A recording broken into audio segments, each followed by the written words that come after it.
Welcome to episode 15 of the MMA Lock-Cast. I'm your boy Manpreet, aka MMA Lock of the Night, and your boy on Twitter at MMA LOTN. Want to give a quick big shout out to my boy Big Rob for hooking me up once again. Morning of my birthday. And then I still had to do it, man. I still had to do the podcast. I want to make sure I do this as best as possible for you guys. So whether it's my birthday, whether it's fucking Christmas, and I need to do a podcast, I'm coming. Sorry, Big Rob, but I'm taking over your basement. Regardless, we're back, episode 15. This is going to be for UFC Moncton, which is headlined by Volkan, Oezdemir, and Anthony Smith. Kind of a pivotal fight in the light heavyweight division in the main event. Not the greatest fight if you're talking about like a pay-per-view main card or something. It'll probably be like the first or second fight right off the top. But it's gonna be a fun fight. We know it's gonna be a banger. There's a war coming. There's a reason the last time I checked, the fight doesn't go to decision for that is minus 650. So there's no way this fight's going 5 rounds. It's gonna be a great fight. I'm really looking forward to it. But there's a solid undercard. I'm not gonna lie. There's names scattered throughout the card that people are going to be interested in and seeing where they go, either whether they're coming off losses or coming off wins. But from beginning to end, I'm pretty stoked for it. And as my bets are free for this week, you guys already know that my bets pretty much start off the card with the first fight of the night, and then they end off the card with the last fight of the night. So it's going to be a long night for us. Let's hope we can start off with the W at the beginning. And that's pretty much where I'm going to start off, is the first fight of the night, which is Stevie Ray against Jessin Ayari. Starting off with Stevie Ray, he's kind of like a UFC gatekeeper in a sense. He's been around for a while. His first fight in the UFC was all the way back in 2015. He's had a bunch of fights since then, but he's never really been able to put things together well enough to see himself as a top 10 fighter in that division, in the lightweight division. He's beaten guys like Marcin Bandel, Leonardo Mafra, Michael Laboute, who all clearly aren't in the UFC anymore. And then any other person that he's fought who's relatively good, he's lost to. You're talking about Alan Patrick, or Patrick was just able to grapple fuck him in a sense.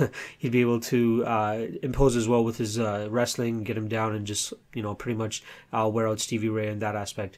He beat an aging Ross Pearson by a split decision in a pretty back and forth fight.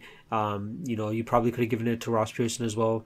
And then, he barely beat Joe Lozon, who's also on the tail end of his career as well. So, and then you look at his next two fights, Paul Felder, Cajun Johnson. Cajun Johnson did a really good job in that fight of mixing it up. I believe he won the first fight just based off of leg kicks alone. It really stifled Stevie Ray's attack, who always likes to come forward with his punches.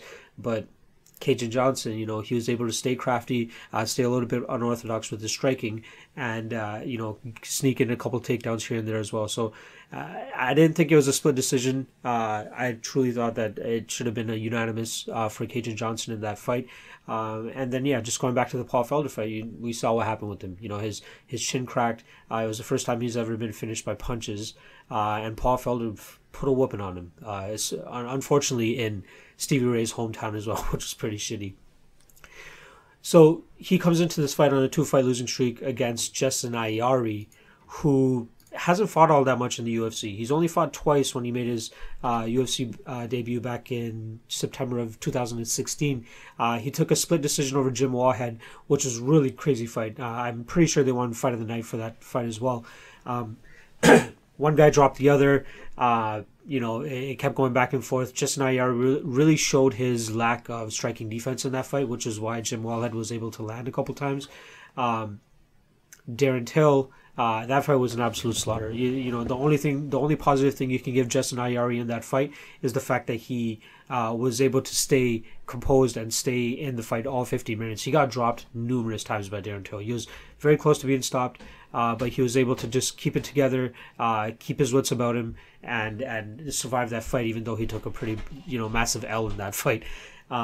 So Jessin Ayari, third fight in the UFC, he's going up against Stevie Ray. It's actually his first fight down at lightweight as well, so that's something interesting to take into this.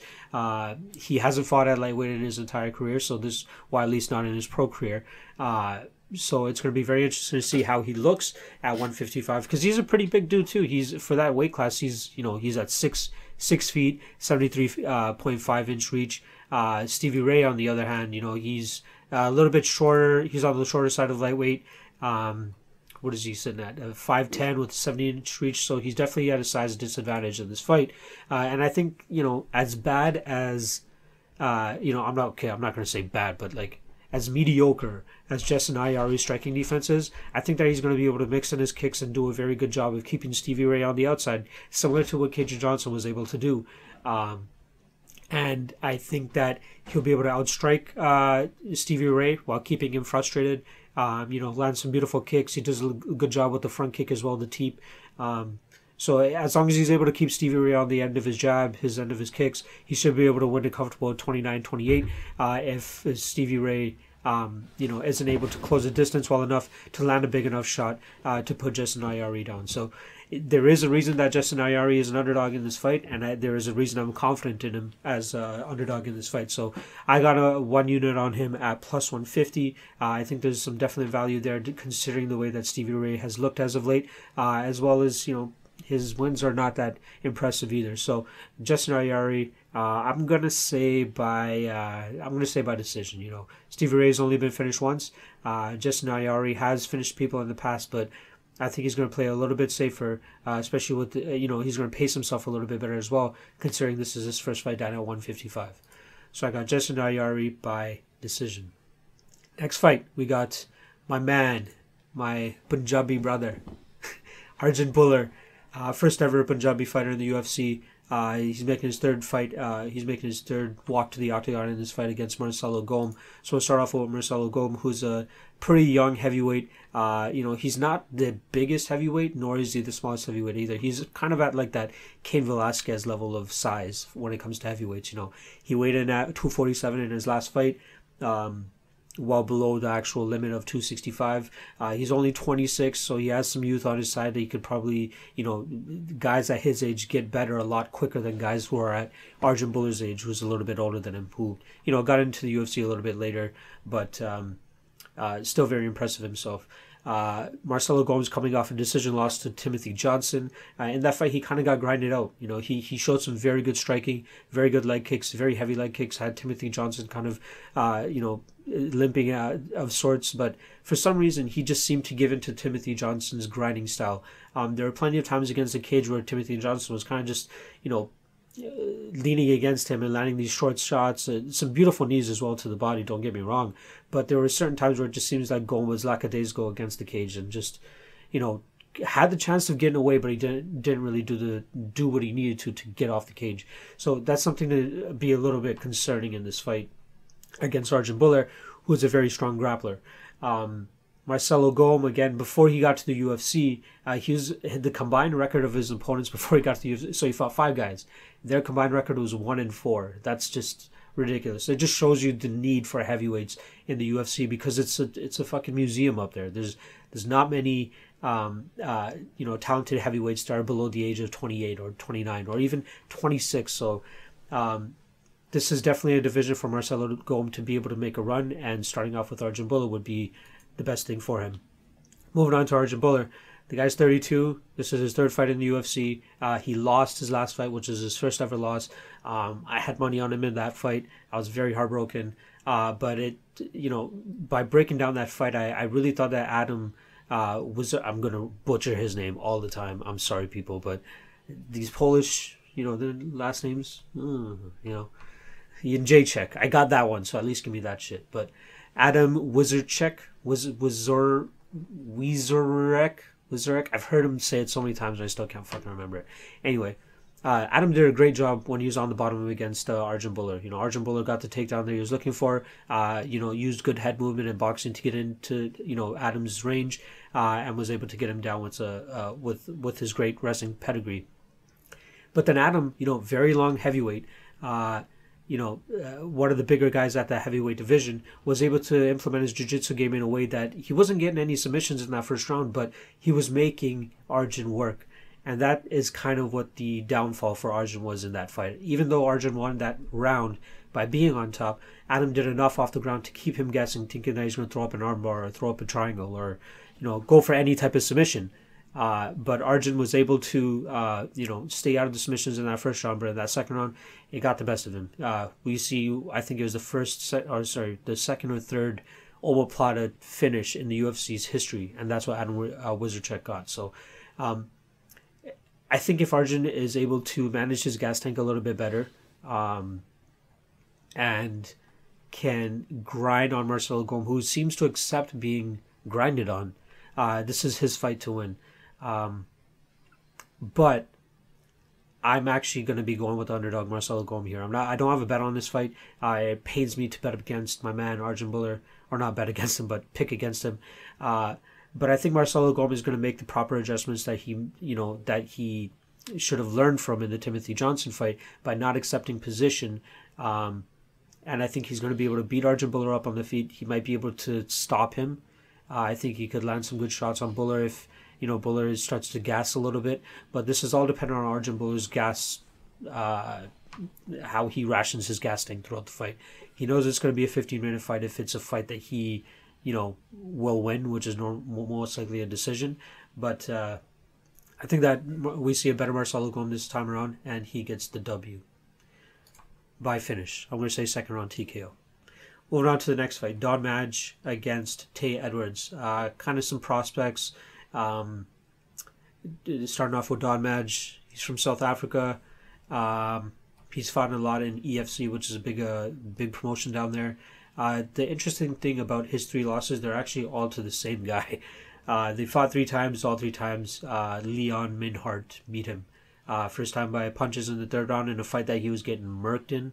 Then he lost by decision in his 2nd fight, and then he got guillotine choked in his 3rd fight. With Don Madge, you're getting a guy that really likes to rely on his Muay Thai.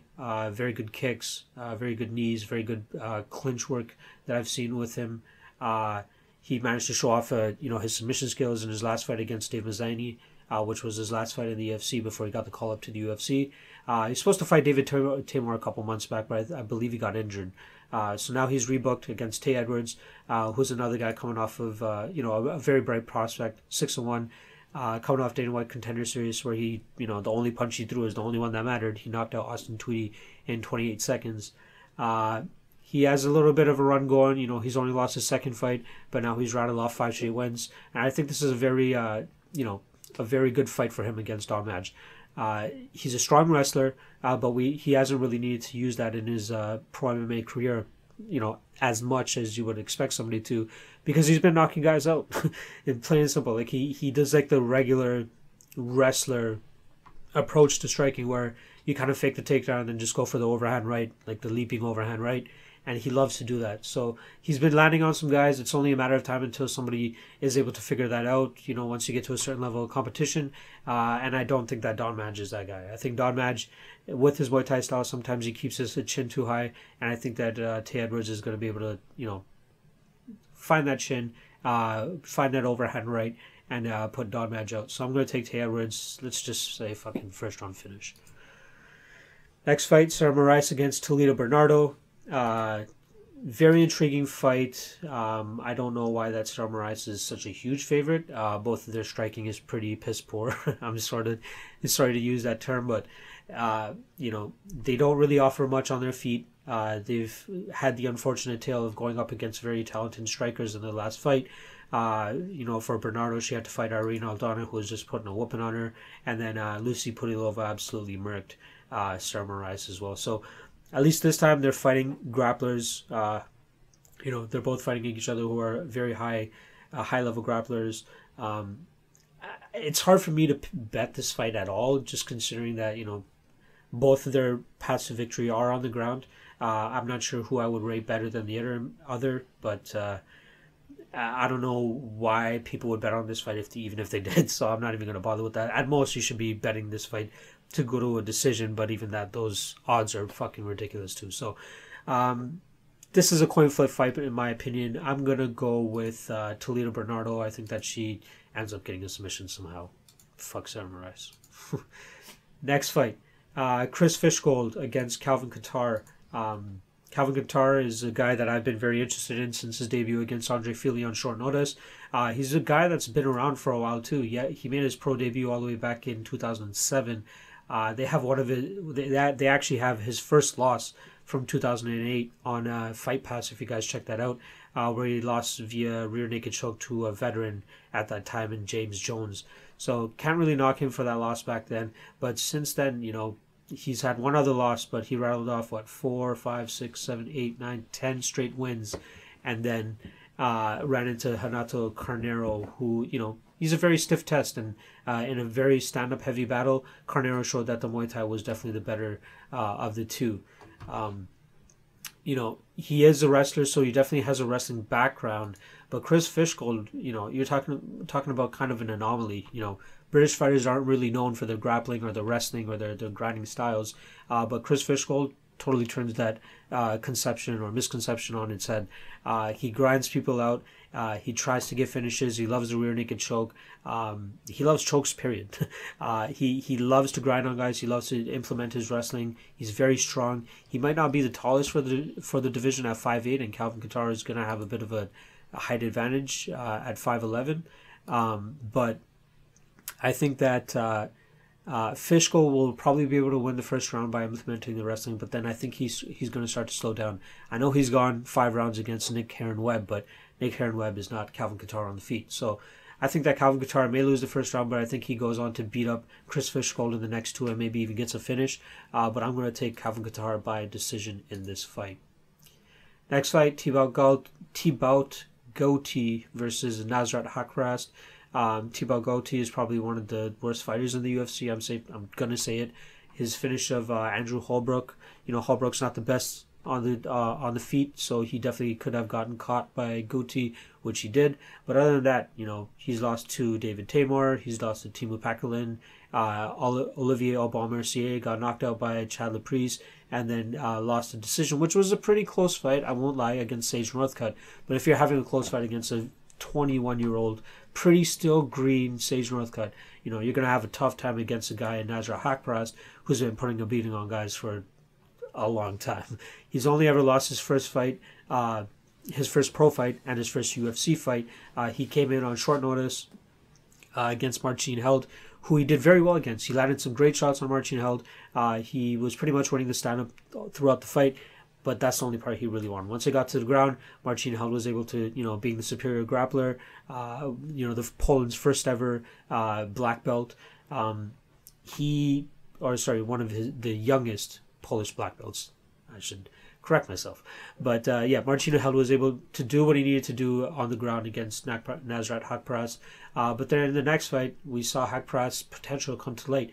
He beat up Mark Diakese in a fight that he was an underdog in, plus 130. It actually closed at. But Mark Diakese was not able to implement his striking, whereas Nasrat Haqparast was able to land his bombs and keep Mark kind of guessing and hesitant. But I think that Nasrat Haqparast is going to be able to land the bombs on Thibault Gouti and to be able to get him out of there within the first 2 rounds. I just think that Gouti doesn't, have the best striking defense. And I think that Haqparast will be able to pressure him and land a big shot to put him out. So I'm taking Haqparast in that fight.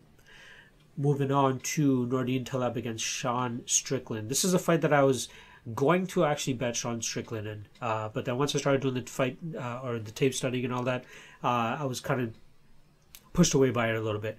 There are times in Sean Strickland's fights where he kind of takes the foot off the gas and is comfortable with just like being backed up and put against the cage, and you can't really bang on him too much for that Kamaru Usman loss. Usman is obviously going to out wrestle 99% of the guys in that division, but Sean Strickland on the other hand, he's able to get these decision victories over Court McGee, where he's able to land takedowns on these guys as well. Good decision victory against Tom Breeze, good finish of Alex Garcia, but Nordine Taleb offers kind of a style that Santiago Ponzinibbio was able to implement on Sean Strickland. He's going to be able to land, or Taleb will be able to land some good leg kicks. I think he'll be able to keep Sean Strickland kind of guessing. But I'm not sure if Taleb will be able to handle Sean Strickland's ability to mix up the MMA game. I think that Sean Strickland might be able to catch some takedowns. I think he'll be able to, when Nordine thinks it's going to just be striking, Sean Strickland will be able to come in and get a takedown or two. Unfortunate loss for Taleb in his last fight against Claudio Silva. He made a little bit of a brain fart move by going for a rolling knee bar when he was able to get out of the bad position on the ground. He was beating up Silva on the feet before he got taken down, and we saw what happened with that. So Claudio Silva actually closed as a fucking plus 350 underdog in that fight too. So very tough loss for Taleb in his last fight. But I think this is a better suited fight for him in Sean Strickland. I still haven't really set on who I think is actually going to win this fight. It's that close of a fight. That's why I wasn't really too confident in betting on Sean Strickland. But I'm actually going to go with Strickland. Even though I didn't bet him, I'm going to go with Strickland. I think, like I said before, he mixes in the takedowns every now and then to keep Nordine Taleb on his feet, get him a little bit more hesitant, and he's going to land the better counter shots as well. So as long as he can eat Taleb's leg kicks and get off a little bit of volume, he should be able to beat Taleb, especially when he mixes in those takedowns as well. So I got Sean Strickland by decision. Moving on to the next fight, Court McGee against Alex Garcia.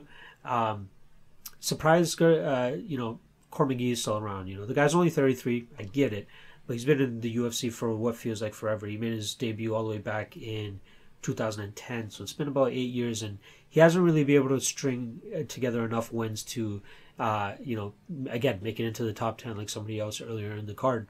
So this fight against Alex Garcia, very pivotal fight for him. 2 straight losses. He's lost to Ben Saunders and he's lost to Sean Strickland. Now he goes up against Alex Garcia, who's coming off a loss to Ryan LaFleur.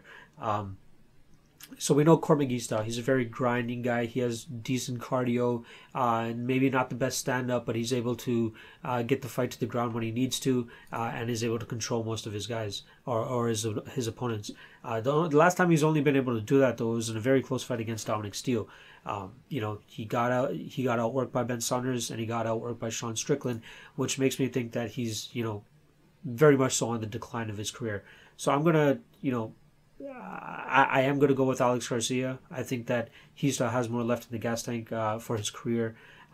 He did get outworked a little bit by Ryan LaFleur in his last fight, but I don't think that Court McGee is going to have that type of strength and ability to keep Garcia down the way that Ryan LaFleur was able to. Even in that fight against Dominic Steele, Court McGee was able to get Steele down, but every time he got Steele down, Steele was able to power out and be able to get up with relative ease. But was still able to get grinded on. Alex Garcia, on the other hand, he's going to be able to explode if he gets taken down. I think he'll be able to get out of the bad positions from Court McGee, and I think he'll be able to land big enough shots to maybe even stop Court McGee, who hasn't really been stopped other than his Ponzinibbio fight. So it's going to be a tough out to get McGee out of there, but I think that Alex Garcia is capable of it, so I'm going to take Alex Garcia by second round TKO. Next fight, I believe this is the first fight on the main card, if I'm not mistaken. Ed Herman against Gian Villante. One guy I really hate, one guy I'm surprised is still in the UFC, or is still kicking it around once again, is Ed Herman. Ed Herman, 2-fight losing streak, lost to CB Dollaway in his last fight. It was kind of like he lost the first round, won the second round where it looked like he was completely out of it, and then lost the third round to CB fucking Dollaway. I've always liked Ed Herman. I thought he had a lot of potential. He has a very aggressive style, and he lands some beautiful elbows in the clinch whenever he gets the fight to that position. But to lose to CB Dollaway the way they lost really showed me that there's not much left in the gas tank for Ed Herman. If you're able to get Ed Herman down, you're going to have an easy night. And I think that if Gian Villante, who's probably one of the most unfucking coachable fighters out there, if he's able to implement his size and his wrestling, he should be able to get Ed Herman out of there or even win a decision. But you're talking about Gian Villante. I feel bad for his head coach, Keith Trimble, because every time they show Keith Trimble when he's coaching or in the corner of Gian Villante, you see him losing his mind. There's a reason he's bald. Like, let's just put it that way. Fucking Gian Villante just doesn't listen. Has probably the worst fight IQ in my opinion. Lost to Sam fucking Alvey in a very anticlimactic fight. Like, the only thing that really happened in that fight was the last 10 seconds of the first round where Sam Alvey dropped Gian Villante. Besides that, Gian Villante allowed Sam Alvey to play the game, and even though it was a split decision loss, he didn't do anything to put the foot on the gas to actually get the decision in that victory or in that fight. So he only has anybody but himself to blame. I think in this fight against Ed Herman could easily win this fight as well if he pushes the pace and puts it on Gian Villante. But I hate to fucking say this, I just don't believe Ed Herman has what it takes. whose record currently sits at 22-13. I don't think right now in his career he has what it takes to get a victory in the UFC. So I think I'm going to take I am going to take Gian Villante by decision. I pray and hope that he uses his wrestling just to get at Herman out there, who has that clear weakness in his game. So Gian Villante via decision. Next fight, we got a UFC newcomer in Jonathan Martinez, 9-1, going up against Andre Sukumtat, who also has some pretty poor fight IQ, if we're talking about poor fight IQ. Just an example, in his last fight against Sean O'Malley, had Sean O'Malley's leg completely broken throughout that third round and just was happy to lay in his guard and just land pitter-patter shots just to win that one round, even though he lost the last 2 rounds. There's a reason Sean O'Malley won that fight, even though he had a broken foot for that whole third round. And Andre Sukumtat had no fucking clue. Like, it was pretty visible that O'Malley was hurt, but if he if he just got on his feet, got out of his guard, he would be able to see that O'Malley was visibly hurt, visibly injured, and they probably would have even stopped the fight by TKO injury. But the guy's fucking stupid. Let's just put it that way.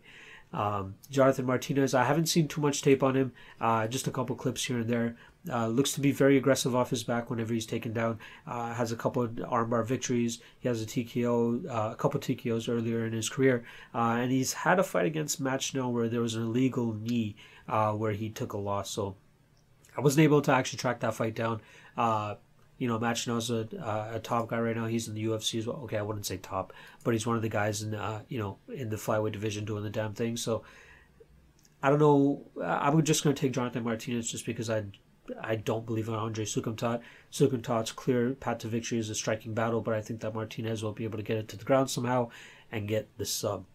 So that's another underdog for you guys. But again, not completely confident in Martinez. I'm just going against Andre Sukumtat in that fight.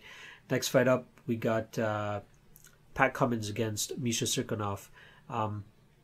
Pat Cummins, very interesting. He beat Jan Blachowicz, who's actually one of the top 5 guys in the light heavyweight division, and that was Jan's last loss as well. Since then, Jan has rattled off 4 straight wins, and his cardio has looked a lot better, which was the downfall for him in that Patrick Cummins fight. Going into that third round, it was ridiculous to see how gassed he was. And even in the end of that second round, you see Jan kind of just slouch down, put his hands on his knees, and try to take a breath. But, that was a fight that Pat clearly should have won just based off of cardio itself.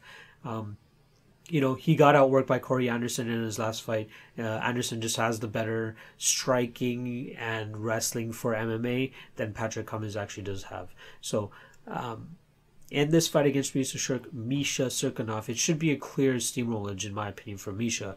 I think that Misha should be able to deal with Patrick Cummins' wrestling. He has a very good judo base as well, and his jiu-jitsu is great too. He's had a lot of submission victories too in his career. So the problem with Pat Cummins is, though, he gets hit a lot.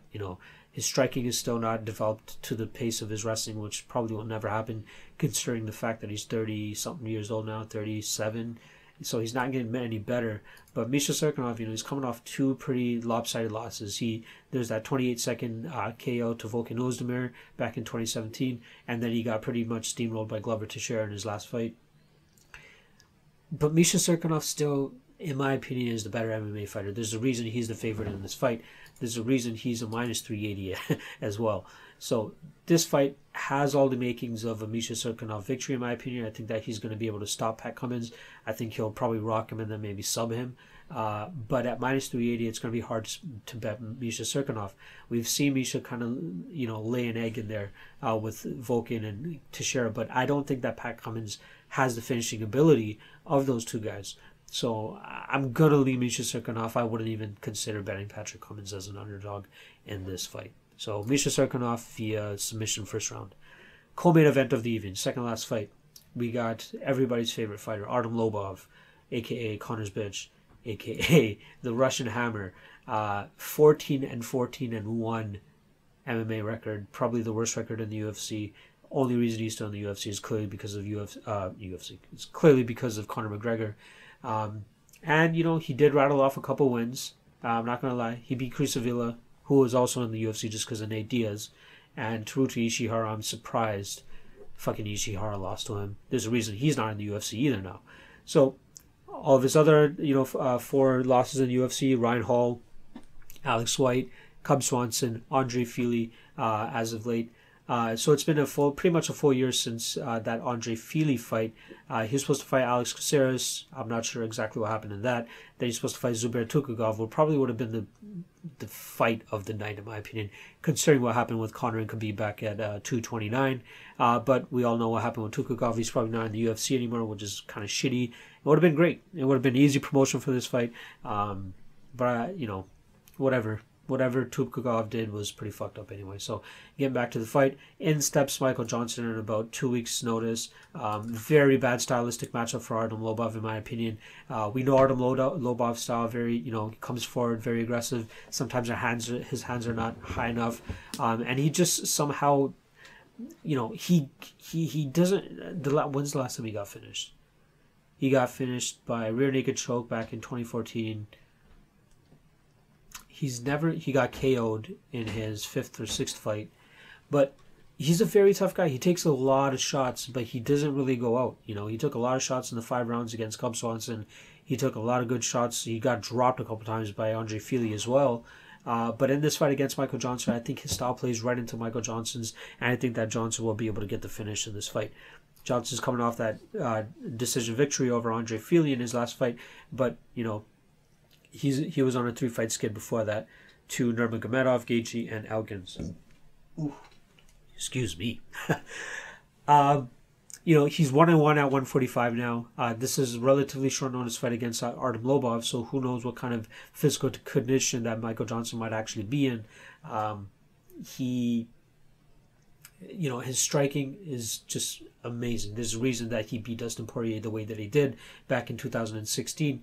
But with Artem Lobov, I've said it. He plays right into his style. I think that Michael Johnson will land a beautiful counter on one of Artem's sloppy entries on his striking, where he leaves his chin high and he just doesn't really have good striking defense. But I think that Johnson will land a clean shot. I think he'll put Artem Lobov out. So I'm going to take Johnson by finish in the first round.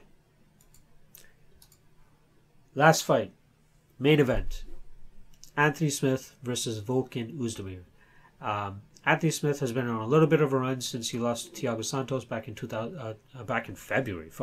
He fought at the beginning of this year against Thiago Santos, and then he decided to go up in weight and fight Rashad Evans and Mauricio Shogun Rua, who are both on the tail ends of their career. That, in my opinion, is playing into the betting line of this. It shouldn't play that much of a factor into the betting lines, but people like what they see as of late from Anthony Smith, even if their opponents are past their time in MMA. But Volkan Oezdemir, on the other hand, I still think this guy is relatively in his prime. He's only 29, probably still getting better. He only has lost to Daniel Cormier in the last 4 years. His last loss in Bellator to Kelly Anundson was kind of, I won't lie, it was embarrassing. It was a neck crank. But in this fight against Anthony Smith, I don't think that's something that he needs to worry about. I think it's going to be a stand-up fight. I think Anthony Smith is going to try to trade with Volkan. But the unfortunate part about that is that Anthony Smith doesn't have the best striking defense either. He gets hit. He will get hit. Volkan Oezdemir, I think, is going to land on him. And I think it's going to be too much. I think this is the first true, legitimate heavyweight at this time, light heavyweight, to fight Anthony Smith, and Anthony Smith's in for a rude awakening here. Volkan hasn't eaten some pretty heavy shots. It's pretty hard to put him out, and I don't think that Anthony Smith has the power to put him out. So I think that a mix of Volkan Oezdemir's chin and Volkan Oezdemir's power will set up a first round victory for Volkan Oezdemir in this fight. Can't take anything away from him from his Daniel Cormier loss. We're not going to expect that type of stuff from Anthony Smith. But again, I think that Volkan Oezdemir's power is going to be too much for Anthony Smith in this fight. Let's say he'll probably knock him out with a hook and an uppercut. Probably a hook. But yeah, There's really not too much to break down in this fight, in my opinion. It's very cut and dry, very plain and simple. I think that it's going to play out on the feet. I'd be very surprised to see the guy go for a takedown. If anybody, it'll probably be Anthony Smith. But Volkan, he's shown relatively good takedown defense, other than when he fights a guy named Daniel Cormier. So I'm going to take Volkan Oezdemir first round KO. And he is actually my lock of the night play as well. I got him at -181, and I think that he wins. Plain and simple. I don't think that he loses, and I think that he re-cements himself in the top 5 of the light heavyweight division, which is just like the heavyweight division, as it's a museum still looking for contenders and people to take over. So I think Volkan is always going to be in the top 5, and Anthony Smith is going to have a hard time dealing with that power. So that's pretty much it for UFC Moncton. Next week, I'm going to be back for UFC 230, the breakdown of that. Hoping for a big weekend. I'm coming off of actually a winning weekend against when I bet on Bellator 207 and 208. There's probably some notes I should have in front of me to remind me of that.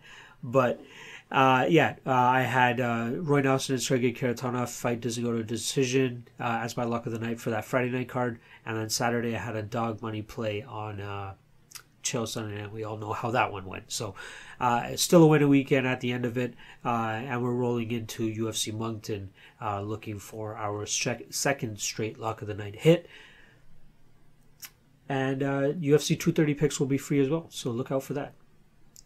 That's pretty much it. Hope you guys enjoyed the episode. I'll be back next week once again. Like I said, UFC 230, headlined by Daniel Cormier and Derek Lewis. Until then, hit me up on MMALOTN.ca. The website is live. I got a lot of shit going on there. Locks Fight League.